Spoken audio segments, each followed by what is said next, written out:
Shalom, shalom, la paix et la grâce de notre Seigneur et Sauveur Jésus-Christ vous soient accordées. Je suis très heureux aujourd'hui de pouvoir me tenir devant vous par la grâce du Seigneur. Je suis votre humble serviteur, l'évangéliste Samuel Béni. Aujourd'hui, je me permets, par la grâce de Dieu, de pouvoir apporter le conseil de Dieu, par la grâce du Seigneur, sur la conférence, n'est-ce pas, sur la jeunesse. Mais avant toute chose, je souhaiterais remercier la chaîne de télévision chrétienne Divine Connexion pour son travail remarquable au sein du corps de Christ et pour tout l'effort déployé afin que l'évangile puisse être parvenu à toutes les nations par la grâce de Dieu. Et également, je tenais à remercier chaleureusement et gracieusement son visionnaire, l'évangéliste Prince Kouka, pour cette opportunité aujourd'hui qu'il me donne afin de vous apporter l'évangile du royaume par la grâce de Dieu. Et avant toute chose, bien-aimés, je voudrais que nous puissions consacrer ces moments entre les mains du Seigneur afin que le Seigneur soit au centre, bien-aimé, soit avec nous, qu'il puisse nous instruire, qu'il puisse nous éclairer aujourd'hui, qu'il puisse parler particulièrement à nos cœurs et qu'il puisse nous instruire selon sa sagesse. Alléluia. Élevant notre voix, bien-aimés, là où vous êtes, commencez à disposer vos cœurs et demandez au Seigneur qu'il vous parle particulièrement aujourd'hui par sa grâce. Éternel mon Dieu, je te bénis, Seigneur Jésus-Christ, toi qui, Père éternel, qui nous donne encore cette opportunité de nous réunir dans ta sainte présence pour pouvoir écouter la voix du bon berger. Seigneur, que ta voix, Seigneur, puisse se retentir dans notre cœur, Seigneur. Père, afin que nous puissions encore, Papa, nous approcher de toi, afin que nous puissions encore, Père éternel, te ressembler, Seigneur, parce que le désir le plus cher de nos cœurs, Seigneur, c'est de te ressembler, c'est de te rendre la gloire, Seigneur. Ô Père éternel, pour tout ce que tu as fait dans nos vies, Papa, nous sommes reconnaissants, oui, Seigneur, de tous nos cœurs. Père, toi qui nous donnes encore cette opportunité d'écouter ta parole, Seigneur, parce que ta parole est esprit et vie. Seigneur, elle a été au commencement, et rien de ce qui n'a pas été fait n'a été fait sans ta parole, parce que ta parole est à la source de toutes choses. Seigneur, instruis-nous selon ta sagesse aujourd'hui, Seigneur, car nous avons envie, Papa, et nous avons le désir, et nous le voulons au plus profond de nos cœurs, d'écouter, Papa, ta sagesse. Merci, Seigneur, pour ce que tu vas faire et ce que tu feras. Papa, que ton règne vienne, que ta volonté soit faite, Seigneur, parmi nous, que ton nom soit sanctifié et élevé, Seigneur. Père, parce que aujourd'hui, tout ce que nous faisons, c'est pour te glorifier. Merci, mon Jésus, que ton nom soit béni, au nom puissant de Jésus-Christ de Nazareth. Amen. Alléluia. Alléluia, bien-aimés. En tout cas, je vous salue tous. Je suis vraiment très heureux aujourd'hui d'être parmi vous par la grâce de Dieu. Alors aujourd'hui, bien-aimés, je voulais vraiment vous partager la pensée de Dieu, ce que le Seigneur a mis dans mon cœur aujourd'hui. Et je crois qu'aujourd'hui, par la grâce de Dieu, Dieu va nous faire du bien. Dieu va nous faire du bien, bien-aimés. Je bénis Dieu également pour le thème que Dieu a donné, a inspiré au visionnaire, l'évangéliste Prince Kouka. Le thème, n'est-ce pas, qui a pour passage de référence, n'est-ce pas, Ésaïe, chapitre 60, verset 1, où il dira, Dieu parlera, s'adressera directement, par le biais du prophète, n'est-ce pas, Ésaïe, à la nation d'Israël, lève-toi et brille et sois éclairé. Alléluia. Je vais prendre le passage par la grâce de Dieu. Ésaïe chapitre 60, verset 1. C'est un passage qui est adressé à tous les enfants de Dieu, moi y compris, par sa grâce. Et ici, la Bible déclare, Ésaïe chapitre 60, verset 1, « Lève-toi, sois éclairé, car ta lumière arrive. » Ici, la lumière, c'est l'image du Seigneur. C'est lui notre lumière. Alléluia. Et quand nous parlons de lever, n'est-ce pas, le mot lever est une position claire, une position définie, n'est-ce pas? Parce que, bien aimé, quand Jésus avait opéré, n'est-ce pas, des miracles à ce boiteux qui ne marchait pas, bien aimé, Jésus lui a dit, lève-toi et marche. Oh my God. Oh my God, my God. Quand nous parlons de lever, bien-aimé, c'est une position que nous devons, n'est-ce pas, nous accaparer pour que cette lumière puisse rayonner dans notre vie afin que nous puissions éclairer et impacter nos générations, que nous soyons ces signes que le Seigneur attend, bien-aimés, pour que nous puissions glorifier son nom, bien-aimés. Et je bénis Dieu parce que Dieu a toujours suscité de l'intérêt particulier pour les jeunes, pour la jeunesse, n'est-ce pas? Et nous le voyons également dans l'histoire de la parole de Dieu, dans l'histoire, n'est-ce pas, des dispensations, n'est-ce pas, bibliques, que Dieu a toujours suscité des jeunes pour, n'est-ce pas, amener un réveil. Parce que quand Dieu utilise, n'est-ce pas, un jeune, c'est pour que, n'est-ce pas, c'est pour répondre à un besoin, bien-aimé. Et nous le voyons que dans l'histoire de la Bible, entre autres Israël, Dieu a beaucoup utilisé les jeunes. À cette époque-là, n'est-ce pas, Moïse, avant, n'est-ce pas, de rendre son dernier souffle, avait parlé, n'est-ce pas, à Israël, en d'autres termes à Josué, en lui donnant les dernières recommandations. Il avait dit que ce peuple va m'abandonner, va abandonner les lois de l'Éternel, pardon. Et nous l'avons vu que cette chose s'est renouvelée, s'est poursuivie avec Josué. À la fin, lorsqu'il donnait ses dernières recommandations, il a dit la même chose que son père Moïse, en disant que Israël va se détourner des lois de l'Éternel. Et nous avons vu que cette prophétie s'est accomplie dans la suite des événements, dans la suite historique, dans le contexte historique, avant bien sûr où Israël a été soumis, n'est-ce pas, à plusieurs événements durs, difficiles, n'est-ce pas? Et j'aime ce passage de Proverbes chapitre 3, où Salomon s'adressera à son fils en disant que Dieu châtie ceux qu'il aime.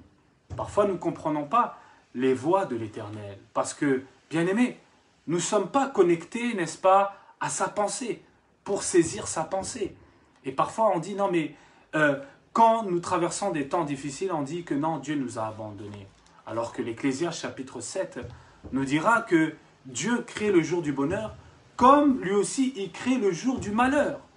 Il le dit, nous allons prendre le passage par la grâce de Dieu. Et nous comprenons que quand Dieu fait cela, c'est pour nous briser. C'est pour enlever quelque chose qui est rédhibitoire, qui nous empêche dans notre lancée avec le Seigneur. Et parfois Dieu emploie les grands moyens.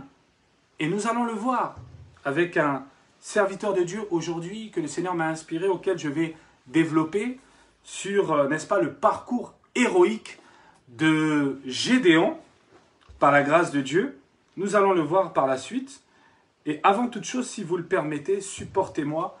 Je vous invite, là où vous êtes, de prendre vraiment note sur toutes les références bibliques que le Seigneur va m'inspirer. Et surtout, prenez note, bien-aimés. Pourquoi? Parce que la Bible nous dit dans 1 Samuel chapitre 2 que le petit Samuel ne laissait pas tomber toutes les paroles de l'Éternel. C'est-à-dire que tellement que l'enfant Samuel, lorsqu'il était au service d'Élie, tellement qu'il avait la considération pour la parole de Dieu, qu'il ne laissait pas tomber la parole de Dieu. Parce qu'il avait compris, il avait réalisé, n'est-ce pas, que la parole de Dieu était, bien sûr, l'objet de son bonheur, l'objet de son épanouissement. La parole de Dieu était l'élément clé pour sa réussite dans les voies de l'Éternel. Et c'est pour la raison pour laquelle que l'enfant Samuel n'a pas, n'est-ce pas, rejeté les paroles de l'Éternel, mais il a eu cette considération par la grâce de Dieu. Alléluia. Nous allons prendre un passage dans Ecclésiaste chapitre 7. Alléluia. Ecclésiaste chapitre 7. Alléluia. Verset 14. Je vais lire au nom de Jésus. Je vais être très rapide sur ce passage. Suivez-moi bien. Au jour du bonheur, sois heureux. Et au jour du malheur, réfléchis. Dieu a fait l'un comme l'autre. Ici, la Bible dit que Dieu a fait l'un comme l'autre. En fait, ici, ce passage nous parle de deux événements et de deux conditions que nous devons nous adopter, à nous accaparer. c'est-à-dire deux postures auxquelles Dieu attend de chacun d'entre nous. Le premier événement, ici, il nous parle du jour de bonheur. Et ici, Dieu dira, sois heureux dans ce jour de bonheur. Et dans la continuité, Dieu nous parlera d'un autre événement qu'on a, n'est-ce pas, vous comme moi, difficile, parfois dur pour nous à comprendre pourquoi nous traversons les jours de malheur. Et souvent, nous avons pour habitude de dire « Dieu m'a abandonné », alors que Dieu n'abandonne pas ses enfants et ses élus bien-aimés. Ici, la Bible nous dit « Dieu dira au jour du malheur, réfléchis ». Parce que c'est dans le jour du malheur où Dieu nous amène à une remise en question. C'est dans le jour du malheur où Dieu veut nous interpeller par rapport peut-être à quelque chose que nous avons manqué, n'est-ce pas? Et c'est à travers le jour du malheur que Dieu nous perfectionne, que Dieu nous transforme, que Dieu, n'est-ce pas, nous brise pour susciter le meilleur de ce qu'il a réservé dans nos vies, afin, bien aimés, que nous puissions impacter des générations, bien aimés. Mais pour cela, il faut avoir la maturité spirituelle, n'est-ce pas? Il faut avoir l'œil spirituel, n'est-ce pas? La vision de l'aigle pour comprendre la pensée de Dieu. Et ici, la Bible dit, Dieu a fait l'un comme l'autre. C'est-à-dire, il a créé le jour du bonheur et aussi il a créé le jour du malheur. Et souvent, nous avons pour habitude de dire, oh, quand c'est le malheur, c'est que non, ça ne vient pas de Dieu. C'est que c'est l'autre, le malin là, qui nous a introduits dans ce jour du malheur. Alors que non, bien-aimés. Non, bien-aimés. Souvent, c'est nous-mêmes, bien-aimés, l'ennemi de nous-mêmes. Parce que souvent, nous mettons souvent la faute aux autres. Alors, des fois, quand nous passons, bien-aimés, dans ces moments de malheur, c'est parce que Dieu veut que, n'est-ce pas, nous vainquons l'ennemi de nous-mêmes, c'est-à-dire le vieil homme qui nous empêche d'entrer dans la destinée que Dieu a tracée sur nos vies. Alléluia. Et c'est pour cela que Dieu nous appelle à réfléchir, à être dans une réflexion, bien-aimée. Et comme je vous ai dit, par la grâce de Dieu, Dieu m'a mis à cœur de parler de Gédéon. Nous connaissons tous son histoire. Gédéon est parmi les juges d'Israël. Et nous savons que, pour faire juste une rétroprospection, si vous me permettez, à cette époque-là, Josué, après qu'il a traversé le Jourdain, ça a marqué une nouvelle ère pour Israël. L'ère de la magistrature. L'ère où Israël s'était accaparé, n'est-ce pas, de la Torah et des ordonnances, n'est-ce pas, que Dieu avait suscité pour Israël afin qu'il puisse se conduire et rendre culte à Dieu selon les directifs et selon la pensée du Seigneur. Alléluia. Et nous allons prendre Juges chapitre 6. Et je bénis le Seigneur parce que nous avons vu, bien-aimés, dans l'histoire de la Bible, Dieu a toujours suscité la jeunesse. Dieu, quand il suscite la jeunesse, c'est pour un but, bien-aimé. Dieu suscite la jeunesse, bien-aimé, pour amener un réveil, pour amener un changement, pour amener, n'est-ce pas, à ce que le peuple puisse revenir de tout leur cœur à l'Éternel des armées. Et à cette époque-là, pour vous parler du contexte historique, à cette époque, Israël était, n'est-ce pas, sous l'oppression de Madian. Et Madian, nous savons que c'était un peuple sémitique, descendant d'Abraham par Kétoura. Alléluia. Et Madian, n'est-ce pas, eux, Israël, qui avaient reçu, n'est-ce pas, l'arche de l'Alliance, qui leur permettait de dominer sur tous leurs ennemis. Mais le fait, bien-aimé, lorsque Israël a abandonné les lois de l'Éternel, maintenant, bien-aimé, c'est à partir de ce moment-là où ils étaient soumis aux autres nations. Bien-aimé, nous comprenons ici que Israël est passé un temps de malheur, un temps difficile. Non pas parce que Dieu l'avait voulu, non pas parce que Dieu l'avait souhaité, c'est parce qu'eux-mêmes se sont introduits automatiquement dans ce temps de malheur en abandonnant les lois de l'Éternel. Et ici, nous comprenons, bien-aimés, l'importance capitale de ne pas abandonner des lois de l'Éternel pour pas que, n'est-ce pas, les autres nations puissent nous oppresser. Pour pas que nous soyons, n'est-ce pas, comment dirais-je, sous la domination des autres nations, bien-aimés. Et c'est pour cela que la parole de l'Éternel a été suscitée pour chacun d'entre nous, pour notre instruction, pour que nous puissions dominer et non être dominés. Oh my God. Et ici, j'aime ce passage.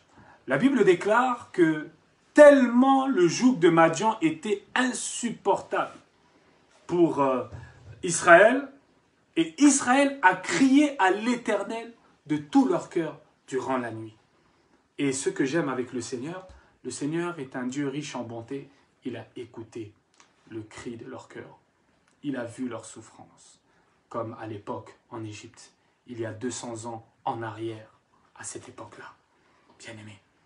Et c'est pour cela que Dieu avait préparé un plan salutaire pour Israël, afin qu'ils soient libérés de leurs oppresseurs, les Madianites. Parce qu'ici, les Madianites n'étaient pas faciles, bien-aimés. Ils n'étaient pas faciles. Ils étaient durs.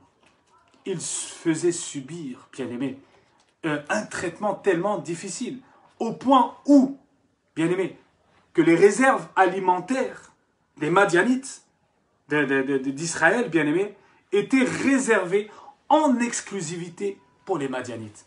Et nous allons le comprendre.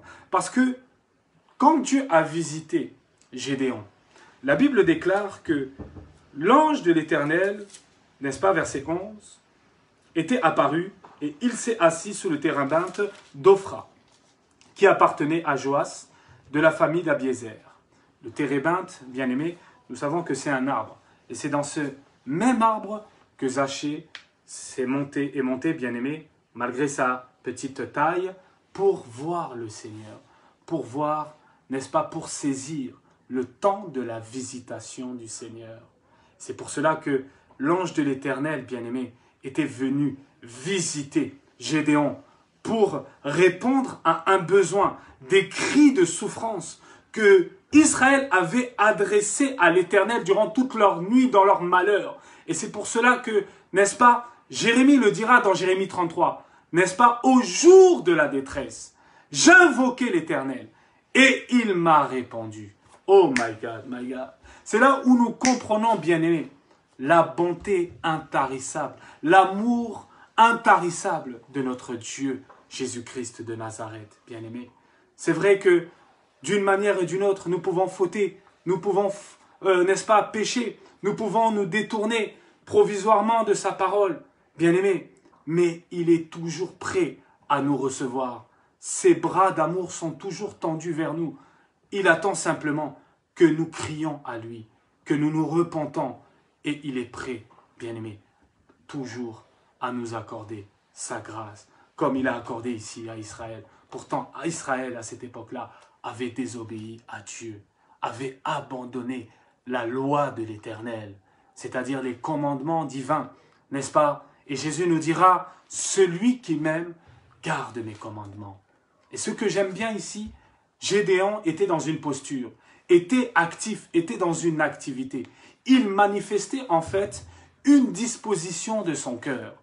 Et la Bible nous dit qu'il battait du froment au pressoir pour les mettre à l'abri de Madian.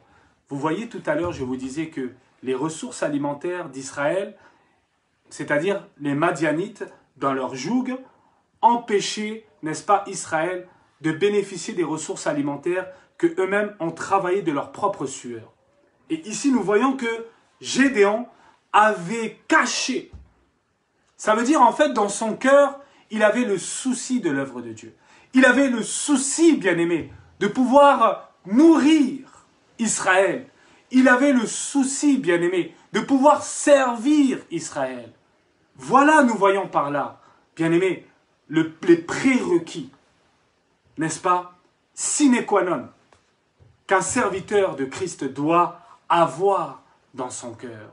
C'est pour cela que Dieu reprendra, n'est-ce pas, Samuel, lorsqu'il était venu pour oindre celui que Dieu a choisi, le futur roi qui va remplacer, n'est-ce pas, substituer Saül qui a désobéi à Dieu, bien-aimé. Samuel était plus, n'est-ce pas? Il marchait plus avec l'œil physique. Il marchait plus avec les yeux, avec la vue. Oh bien-aimé, alors que Dieu va le reprendre, nous connaissons tous ce passage dans 1 Samuel, chapitre 15. N'est-ce pas? Il dira, Dieu le reprendra, lui dira, l'homme considère ce qui lui frappe aux yeux, mais l'Éternel ne considère pas cela. L'Éternel voit au cœur. Dieu voit à la disposition de ton cœur, jeune homme, jeune fille. Dieu connaît le cœur de tout à chacun d'entre nous. Moi, le premier, bien-aimé. Et Dieu connaît les pensées les plus profondes de notre cœur. Pourquoi? Parce que la Bible déclare qu'il est celui qui voit une fourmi sous un rocher en pleine nuit. C'est-à-dire, Dieu, nous l'appelons l'omniscient, celui qui connaît le présent, le passé, le futur. N'est-ce pas? Celui dont rien ne lui échappe devant sa sainte face, bien-aimé. Et c'est pour cela, bien-aimé, si tu aspires à servir le Seigneur, sache qu'il faut des prérequis qui sont fondamentales, qui sont capitales, qui vont déterminer la réussite, n'est-ce pas, de ton ministère, qui vont déterminer, bien-aimé, ton entrée dans ta destinée, dans ton héritage. Et l'apôtre Paul s'adressera ici, n'est-ce pas, j'aime ce passage, quand il va s'adresser à l'église de Galates, dans Galates chapitre 4, verset 1, il dira « Aussi longtemps que l'héritier demeure un enfant, il n'en diffère en rien d'un esclave, quoi qu'il soit maître de tous. » Bien-aimé, n'est-ce pas? Ici, en fait, il nous fait comprendre, l'apôtre Paul, un constat qu'il a constaté dans l'église dont il avait la charge, sous son apostolat. Il avait vu qu'en fait, ces jeunes dont ils étaient sous sa responsabilité n'avaient pas encore saisi la pensée de Christ. Ils étaient plus, n'est-ce pas, dans une disposition à chercher, n'est-ce pas, à se mettre en avant, ou peut-être à courir après le micro, ou à courir après, n'est-ce pas, la chair, au lieu de rester au pied de l'Éternel pour recevoir les instructions, bien-aimés. Regardez, bien-aimés, lorsque le Seigneur, dans Jean chapitre 11, lorsqu'il va se présenter, n'est-ce pas, dans cette ville de Bethsaïda, pour pouvoir réaliser l'un des plus grands miracles qu'il a accompli durant son ministère, la résurrection de Lazare, bien-aimé. Il va reprendre Marthe. Pourquoi? Parce que Marthe était là, était dans la distraction, était en train de courir à gauche, à droite, bien-aimé. Il dira, toi, Marthe, toi tu cours ici et là, mais pour peu de choses. Mais Marie a compris toutes choses. Et elle est au pied de l'Éternel. Elle a choisi la bonne part qui ne lui sera point ôtée. Bien-aimé, jeune homme, jeune fille, choisis la bonne part pour être un instrument efficace, pour être un instrument où Dieu va déposer son onction, sa gloire, pour pouvoir libérer et amener le réveil parmi les nations où Dieu, n'est-ce pas, t'a destiné. Oh my God! Ne cherche pas à courir comme les Marthes. Ne cherche pas, bien-aimé. Cherche à être au pied du Maître pour connaître encore en profondeur, n'est-ce pas, pour développer encore en profondeur ta relation avec lui. Parce que notre force ne dépend pas, n'est-ce pas, des connaissances bibliques. Notre force ne dépend pas de notre éloquence, de notre manière que nous savons prêcher ou autre. Non, bien-aimé. Mais notre force, bien-aimé, dépend de ton intimité, de ta relation que tu as avec Jésus-Christ. Bien-aimé, oui. Et Gédéon l'avait compris. Gédéon, bien-aimé, était, n'est-ce pas, dans les coulisses. Il était, bien-aimé, dans la présence de Dieu. Pourquoi il était dans la présence de Dieu? Parce que s'il n'aurait pas été dans la présence de Dieu, l'ange de l'Éternel l'aurait jamais visité, bien-aimé. L'ange de l'Éternel l'aurait jamais visité. Parce qu'il était dans une bonne disposition. Parce qu'il avait les prérequis que Dieu attendait, n'est-ce pas, d'un serviteur ou d'une servante. Oh my God! Parce que comme, bien-aimé, je vous l'ai dit tout à l'heure, dans ses prérequis, il était là en train de servir Israël. Il était en train de battre du froment, c'est-à-dire les ressources alimentaires, qui peut, et n'est-ce pas, également être l'image de la parole de Dieu. Parce que son souci, c'était de dispenser la parole de Dieu à Israël, bien-aimé. Et Dieu l'avait vu, bien-aimé, parce que Gédéon voulait, bien-aimé, dispenser la parole de vie, afin que Israël revienne à l'alliance, afin que Israël se repente et revienne à Dieu de tout leur cœur. Et Dieu l'avait vu, bien-aimé. Bien-aimé, lorsque Dieu fait un choix, Dieu sait ce qu'il fait. Bien-aimé, le problème, comme dira l'Ecclésiaste, C'est nous que nous ne comprenons pas l'œuvre de Dieu de son commencement jusqu'à sa fin. Le problème, c'est parce que nous ne saisissons pas. C'est parce qu'il y a beaucoup de jeunes et de jeunes hommes et de jeunes filles qui sont comme des martes dans les assemblées. Il y en a beaucoup qui sont comme des martes, bien-aimés, qui cherchent à prêcher, mais ils n'ont aucun fondement solide. Ils n'ont aucun fondement solide. Ils n'ont aucune vie de prière, aucune intimité avec le Seigneur. Bien-aimés, ils n'ont pas, n'est-ce pas, cette disposition, n'est-ce pas, de servir, n'est-ce pas, de servir, bien-aimés. Et pour vous dire, bien-aimés, mon témoignage, mon expérience, ma faible expérience, si vous le permettez, moi, auparavant, bien-aimé, j'étais dans une assemblée. Lorsque j'étais un simple frère, bien-aimé.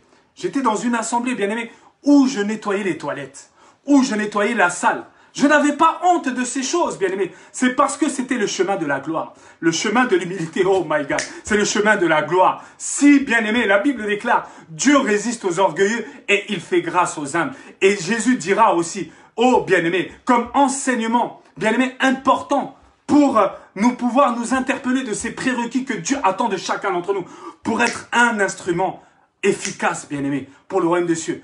Jésus dira, celui qui est fidèle aux petites choses le sera aux grandes choses. Oh, bien-aimé, commençons par la petite porte avant d'accéder à la grande porte. Bien-aimé, parce que si tu cherches à accéder directement à la grande porte, sache que ta ruine sera grande. Pourquoi? Parce que tu n'auras aucun fondement solide. Tu n'auras aucune base. Bien-aimé, parce que le problème aujourd'hui dans l'église, bien-aimé, il y a beaucoup de convoitises. Nous convoitons les grands ministères. Nous convoitons, bien-aimé, les hommes de Dieu qui manifestent l'onction, qui prêchent avec puissance et autorité, bien-aimé. Mais vous ne savez pas leur combat, leur parcours, par où ils sont passés. Mon frère, ma sœur, tu ne sais pas par où ils sont passés. Bien-aimé, comme bien-aimé, je vous ai parlé par rapport à mon expérience, bien-aimé. Moi, je suis passé en train de nettoyer les toilettes. Et j'ai pas honte de le dire. Pour moi, c'est une joie. Quand je le faisais avec tout mon cœur, bien-aimé. Avec reconnaissance envers celui qui m'a sorti de l'islam. Envers celui, bien-aimé, qui m'a positionné. Celui qui m'a équipé. Celui qui m'a fait grâce. Celui qui m'a, bien-aimé, qui m'a choisi parmi la multitude. Bien-aimé, il aurait pu tourner son regard vers d'autres personnes. Mais il m'a choisi, bien-aimé. Non pas parce que je le méritais. Non pas parce que j'ai payé, n'est-ce pas, de mes biens pour m'accaparer de cette grâce de Dieu-là. Bien-aimé, c'est parce qu'il m'a fait grâce par son amour. Parce que la grâce de Dieu est l'expression de l'amour intarissable de Dieu. Bien-aimé, comme je vous le disais, parfois Dieu peut nous faire passer par un temps de malheur. Non pas pour, n'est-ce pas, nous abandonner, mais pour nous forger, oh, pour nous équiper, pour que, oh, bien-aimé, que les gens puissent reconnaître les œuvres que Dieu a fait dans ta vie, pour que les gens puissent bénir ce que Dieu a fait dans ta vie, pour que les hommes puissent constater le témoignage que Dieu a bâti dans ta vie. C'est pour cela, jeune fille, jeune homme, cherche à aspirer à ces choses, cherche à être fidèle au peu de choses. N'est-ce pas, bien-aimé, viser grand ne veut pas dire, bien-aimé, de ne pas commencer par les petites choses. Viser grand ne veut pas dire rentrer directement à la grande porte, sans passer par la petite porte. Et le problème, c'est ça. Et nous courons. Et comme il n'y a pas de fondement solide, bien-aimé, on se casse la figure. Il faut se dire la vérité, bien-aimé. Bien-aimé, parce que quand il y a certains, bien-aimés, vous leur dites, oui, est-ce que tu peux prendre le balai de nettoyer la salle, parce que la salle de l'église, n'est-ce pas, elle est la salle de l'assemblée, elle est sale. Certaines personnes, ils vont vous regarder, bien-aimés, ils vont vous dire, mais qu'est-ce qu'il me dit celui-là? Bien-aimé, tu ne sais pas. Bien-aimé, la Bible déclare quand Élisée était au service de son maître Élie, la Bible déclare qu'il avait les mains et les pieds de son maître Élie. Oh my God! Bien-aimé, c'est pour cela qu'il faut avoir ces prérequis. Tu dois aspirer à ces prérequis. Parce que, bien-aimé, ces prérequis, plus tu saisis ces prérequis, cela déterminera la réussite de ton ministère. Cela réussira, cela permettra que tu réussisses dans les voies du Seigneur. Oh, pour que tu sois une source de bénédiction. Bien-aimé, le Seigneur n'est pas venu pour nous introduire dans un processus de facilité. Non, bien-aimé. Jésus dira, oh my God, dans Matthieu chapitre 7, il dira, entre par la porte étroite, le chemin resserré qui mène vers la vie. Et il y en a peu qui s'y trouvent. Ça veut dire quoi, bien-aimé? Il y en a peu qui ont saisi ces choses. Et c'est pour cela, bien-aimé, que les gens qui entrent dans le ministère avant le temps, bien-aimé, ces gens-là, vous allez remarquer que dans 2, 3, 4, 5 ans, bien-aimé, vous allez voir qu'ils ont abandonné la foi. Et qu'il n'y a plus rien. Pourquoi, bien-aimé? Parce qu'ils n'ont pas pris le temps dans l'intimité avec le Seigneur. Parce que, bien-aimé, ils n'ont pas, n'est-ce pas, aspirer à ses prérequis, c'est-à-dire d'être serviable. Jésus nous donnera le modèle par excellence. Il dira dans ses évangiles, il dira, le Fils de l'homme n'est pas venu pour être servi, mais pour servir. Oui, servir. Quand nous parlons de ministre, ministre signifie également serviteur. Quand nous parlons de serviteur, c'est celui qui est accrédité, celui qui est, n'est-ce pas, qui a une tâche de servir quelque chose ou une personne morale ou une personne physique. Oh my God, my God, my God, my God, my God, my God, my God. Et Gédéon ici, Dieu avait vu la disposition de son cœur. Dieu avait vu que non, celui-là, là, si je l'utilise, il va délivrer son peuple. Il va délivrer son peuple. Bien-aimé. Et le Seigneur va le visiter, bien-aimé. Et, n'est-ce pas? Et verset 12, dans Juge chapitre 6, par la grâce de Dieu, la Bible dit ici, l'ange de l'Éternel lui apparut et lui dit, l'Éternel est avec toi, vaillant héros. Oh my God! Pourquoi, bien-aimé? Parce que Gédéon avait les prérequis que Dieu attendait d'un serviteur fidèle, d'un bon et fidèle serviteur qui entrera dans la joie parfaite de son maître. Oh my God, my God, my God.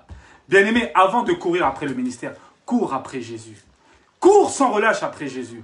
Et Jésus lui-même, à son temps, parce que Dieu fait toute chose belle en son temps, il t'introduira dans la destinée qu'il a tracée dans ta vie.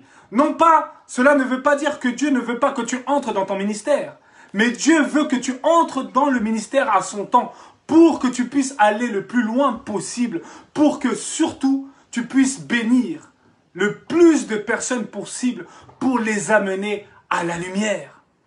C'est pour cela, je bénis le serviteur de Dieu, l'évangéliste Prince Kouka, qui a été vraiment inspiré du Seigneur par rapport à ce thème, qui dira « Lève-toi et brille, car ta lumière arrive. » Oui, bien-aimé, c'est le temps de te lever. Oui, c'est le temps de te lever, jeune homme, jeune femme. C'est le temps de te lever dans la prière, de te lever à chercher à connaître Christ, à courir comme cette femme qui a été atteinte d'infirmité, de perte de sang durant 12 ans. Bien-aimé, lorsqu'elle a entendu que le prince de la paix passait dans sa contrée, dans son village, lorsqu'elle a entendu que le médecin par excellence passait dans sa contrée, bien-aimé. Oh my God, elle ne s'est pas empêchée d'aller courir pour saisir Christ.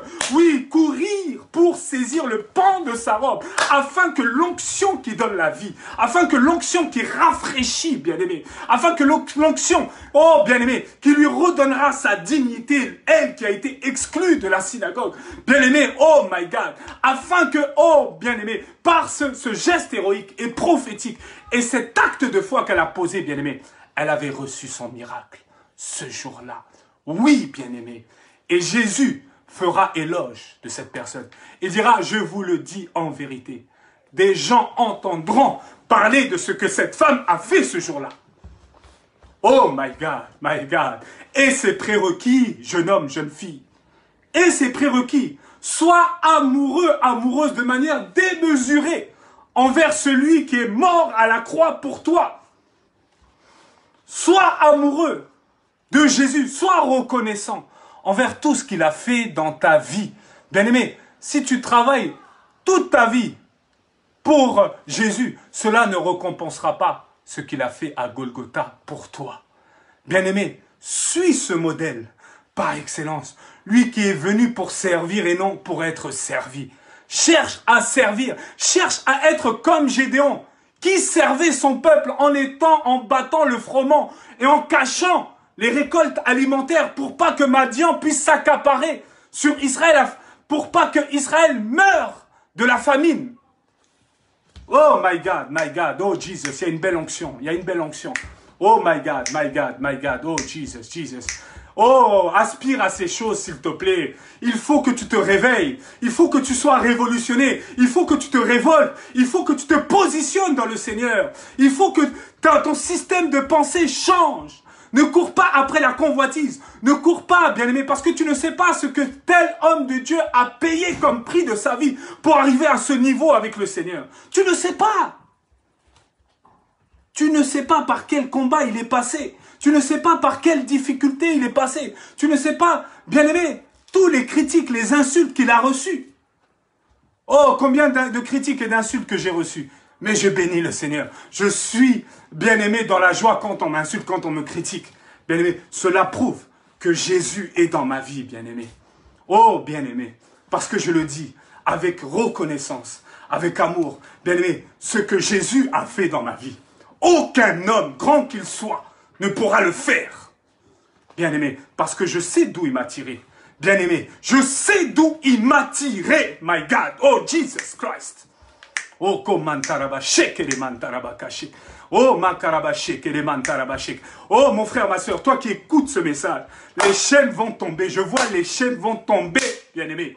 Je vois une métanoïa, oh my God, oh my God. Je vois une métanoïa sur ta vie va être éclairée maintenant. Mais tu dois te lever au nom puissant de Jésus. Jésus te dit, lève-toi et marche maintenant. C'est ton temps, c'est ta saison. Tu dois saisir maintenant ce temps de la visitation du Seigneur. Tu ne dois pas passer au temps de la visitation du Seigneur. Tu ne dois pas être comme Jérusalem, qui n'a pas saisi l'entrée triomphale de celui qu'on appelle le prince de la vie.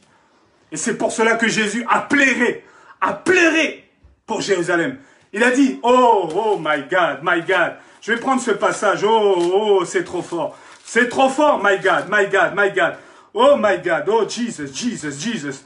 Et Jésus dira dans Luc chapitre 19, verset 42, il dira, Jésus, quand il va voir Jérusalem, il va pleurer, bien aimé. Je vais prendre même à partir du verset 41. Il dira, comme il s'approchait de la ville, Jésus, en la voyant, pleura sur elle et dit, si toi aussi, au moins en ce jour, oh, qui t'est donné, si tu connaissais les choses qui appartiennent à ta paix, oh my God, mais maintenant elles te sont cachées à tes yeux. Il viendra sur toi des jours où tes ennemis t'environneront et te trancher, t'enfermeront et te serreront de toutes parts. Ils te détruiront, toi et tes enfants au milieu de toi. Et ils ne laisseront pas en toi pierre sur pierre, parce que tu n'as pas connu le temps où tu as été visité. Oh my God! Tu dois saisir ce temps de la visitation de Dieu.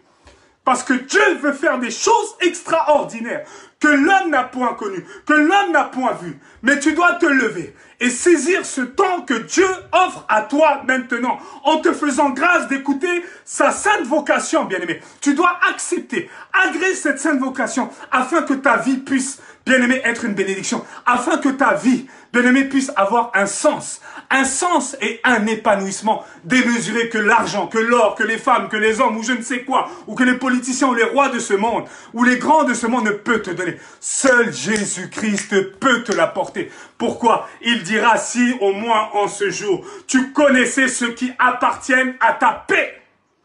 Oh my God! Et c'est pour cela que Gédéon, bien-aimé, après qu'il a fait, n'est-ce pas, cette offrande et qu'il a vu, n'est-ce pas, l'Éternel, n'est-ce pas? La Bible déclare lorsqu'il avait érigé un autel pour le Seigneur, le Dieu d'Israël. La Bible déclare, il va l'appeler l'Éternel notre paix. C'est-à-dire Yahweh Shalom. L'Éternel notre paix. Pourquoi? Parce que Gédéon a saisi. Oh, il a saisi le temps de la visitation du Seigneur.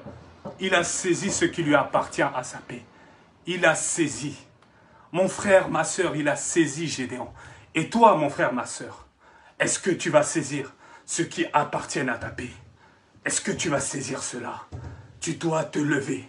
C'est ton temps, c'est ta saison. tu ne dois pas manquer cette sainte vocation que Dieu t'adresse aujourd'hui par sa grâce. Vous savez, bien-aimés, quand Dieu nous parle comme ça, c'est parce qu'il nous aime.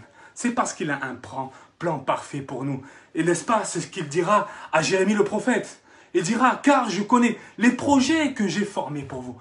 Non pas des projets de malheur, mais des projets de bonheur, afin de te donner de l'avenir et de l'espérance. Oui, des projets de bonheur, afin de te donner de l'avenir et de l'espérance. C'est les projets que l'Éternel, le Saint d'Israël, réserve à tous ses enfants qui ont saisi sa pensée, bien-aimé. Et bien-aimé, c'est ton temps. Tu dois marquer ta génération. Tu dois te lever. Tu dois cesser qu'on te minimise. Tu dois cesser de te minimiser. Tu dois cesser cela. Tu dois cesser d'avoir, n'est-ce pas, peur en toi-même. Tu dois cesser de te sous-estimer ou, n'est-ce pas, de ne pas avoir confiance en toi, bien-aimé. Si tu savais le bon dépôt que Dieu a déposé dans ta vie ne sera plus jamais la même. Ta vie ne sera plus jamais la même.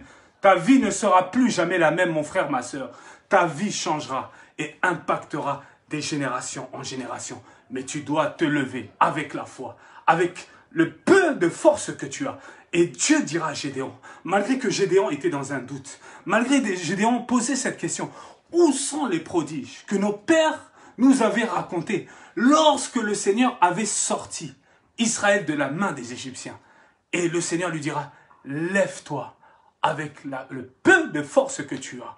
Va avec le peu de force que tu as, car je serai avec toi. Oui, Dieu t'adresse cette parole. Il te dit, va avec le peu de force que tu as. Cesse de te minimiser. Pourquoi? Parce que le Seigneur me dit de te dire qu'il est avec toi et il sera toujours avec toi. Et Jésus dira à ses apôtres, car je ne vous abandonnerai point, je ne vous délaisserai point, mais je serai avec vous pour toujours. C'est ton temps. Marque ta génération, impacte ta génération et brille pour que le nom de Jésus-Christ soit glorifié, pour que le nom de Jésus-Christ soit élevé. Tu dois te lever, bien-aimé, parce qu'il y a un besoin. Tu dois être comme Jonas, bien-aimé. Tu dois aller à Ninive. Les gens de Ninive t'attendent. Les gens, mon frère, ma soeur, les gens de Ninive t'attendent. Tu dois te lever. Ne va pas à Tarsis. Ne va pas là-bas, c'est la distraction. Là-bas, c'est la distraction. Sinon, bien-aimé, il y a un poisson qui va venir te repêcher parce que Dieu va te tirer par force, bien-aimé, pour que tu puisses entrer dans le plan parfait qu'il a destiné dans ta vie. Lève-toi, mon frère, ma soeur. C'est ton temps, c'est ta génération. Ne manque pas. C'est ton temps de marquer ta génération. Ne manque pas cette sainte vocation. Bien-aimé, oh my God, je vais m'arrêter là par la grâce de Dieu. Je pense que vous avez été grandement bénis par cette parole que Dieu nous a réservée à chacun d'entre nous. Je vous invite, s'il vous plaît, de partager, n'est-ce pas, cette parole qui va encourager plusieurs. Et je suis convaincu que c'est l'œuvre de Dieu qui est en train de se produire. C'est l'œuvre de Dieu qui est en train de se réaliser. Bien-aimé, participe à cette bonne œuvre, l'œuvre de Dieu, à l'avancement de l'œuvre de Dieu, en transmettant, en partageant cette prédication, ce message pour la jeunesse. Oui, jeunes, oh jeunes, et ses prérequis, ressemble à Gédéon, cherche à servir. Oh, jeune homme, jeune femme, oh, aspire même à nettoyer les toilettes de ton assemblée. N'aie pas honte de cela. Moi, je suis passé par là. Et c'est pour cela que le Seigneur, petit à petit, avec le temps, avec bien-aimé, avec les combats, avec beaucoup de choses, avec les temps difficiles, avec les temps de bonheur, le Seigneur, avec le temps qu'il a fixé sur ma vie, il m'est entré dans la destinée, bien-aimé, auquel il a réservé. Non pas par ma force, non pas par mon intelligence, mais par son Esprit Saint, mais par son choix électif qu'il a formé dans ma vie, bien-aimé. Oh my God, que Dieu vous bénisse, que Dieu vous soit favorable. C'était votre évangéliste Samuel Béni. Shalom, shalom. Grand remerciement encore à la chaîne Connexion TV pour la diffusion de ce message et grand remerciement également à l'évangéliste Prince Coca. Je vous aime tous de l'amour du Seigneur Jésus-Christ. Que Dieu vous bénisse. Shalom. Et je voudrais également remercier mon Père dans la foi, celui bien-aimé qui m'a formé sans relâche, avec amour, attention et détermination et abnégation, l'apôtre Béni Samba, qui va vous apporter également la parole de Dieu. Et je vous invite également à l'écouter et à écouter tous les orateurs, mes confrères, mes collègues dans le ministère, qui vont vous apporter cette parole de la part du Seigneur. Que Dieu vous bénisse. Shalom, shalom. Amen. Au nom de Jésus. Shalom.